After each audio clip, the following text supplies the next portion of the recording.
പ്രചാരണമാണ് കണ്ണൂരിൽ. അത്രമേൽ വലിയ തെരഞ്ഞെടുപ്പ് പ്രചാരണം. ആ പ്രചാരണത്തിനിതാ പരസ്യ പ്രചാരണത്തിന് കൊടിയിറങ്ങുകയാണ്.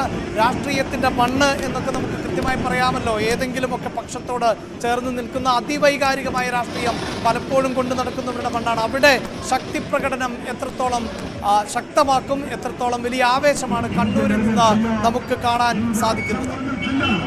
അഭിലാഷി, ശക്തി പ്രകടനത്തിന്റെ തുടക്കമായിരിക്കുകയാണ്. ഇവിടെ അല്പസമയത്തിനകം കെ സുധാകരൻ അദ്ദേഹം എത്തിച്ചേരും.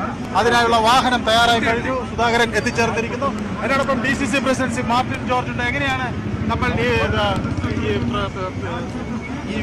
കൊട്ടിക്കലാശം പ്ലാൻ ചെയ്തിരിക്കുന്നത്? ഏതൊക്കെ വഴിയിലൂടെയാണ് കൊട്ടിക്കലാശം ഇവിടെ സിറ്റിയിൽ നിന്ന് ആരംഭിച്ച് നമ്മൾ ചേംബർ ഹാളിലെത്തി, ചേംബർ ഹാളിൽ നിന്ന് പഴയ ബസ് സ്റ്റാൻഡ് വഴി നമ്മൾ താവക്കര കൂടി നമ്മൾ സ്റ്റേറ്റ് ബാങ്കിൻ്റെ അടുത്ത് സമാപിക്കും.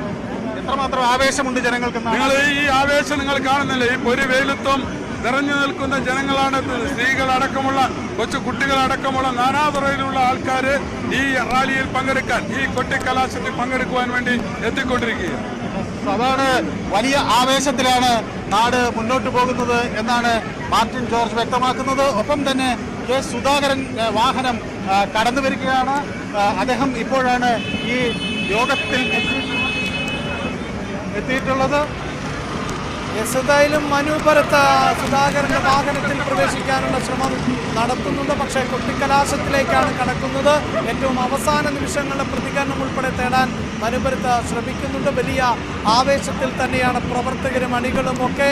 കെ സുധാകരൻ ഉൾപ്പെടെ ഇപ്പോൾ ഈ കൊട്ടിക്കലാശത്തിലേക്ക് എത്തിക്കൊണ്ടിരിക്കുന്നു. അങ്ങനെ കണ്ണൂരിൽ നിന്നുള്ള കാഴ്ച നമുക്ക് കാണാൻ സാധിക്കും. ലീഗ് ജില്ലാ പ്രസിഡന്റ് ശ്രീ അബ്ദുൽ കരീം ചേലേരി നമുക്കൊപ്പം ചേരുന്നുണ്ട്. ശ്രീ അബ്ദുൽ കരീം ചേലേരി, എങ്ങനെ കാണുന്നു ഈ ആവേശത്തെ? ലീഗ് എത്രമാത്രം പിന്തുണയ്ക്കുന്നുണ്ട് കെ സുധാകരൻ? സമ്പൂർണ്ണമായിട്ടുള്ള പിന്തുണയാണ് മുസ്ലിം ലീഗിന്റെ കെ സുധാകരനുള്ളത്.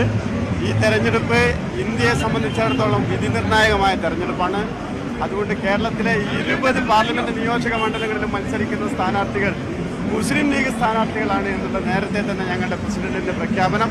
അത് അക്ഷരാർത്ഥത്തിൽ പ്രാവർത്തികമാക്കുന്ന തെരഞ്ഞെടുപ്പാണ് ഈ തെരഞ്ഞെടുപ്പ്. അതിൽ ഒരു പിന്തുണക്കുറവിൻ്റെയും പ്രശ്നമില്ല. കണ്ണൂർ പാർലമെന്റ് നിയോജക മണ്ഡലത്തിൽ മുസ്ലിം ലീഗിന്റെ സമ്പൂർണ്ണമായിട്ടുള്ള പിന്തുണ ശ്രീ കെ സുധാകരനുണ്ട്. ഒരു ഈ കൊടി വിവാദം ഏതെങ്കിലും തരത്തിൽ ലീഗിന് ഒരു അതിർത്തി ഉണ്ടോ? എന്തെങ്കിലും? അങ്ങനെ ഒരു കൊടി വിവാദമേ ഈ തലത്തിലില്ല. അങ്ങനെ ഒരു പ്രശ്നം തന്നെയില്ല. കാരണം കൊടിയല്ല പ്രശ്നം.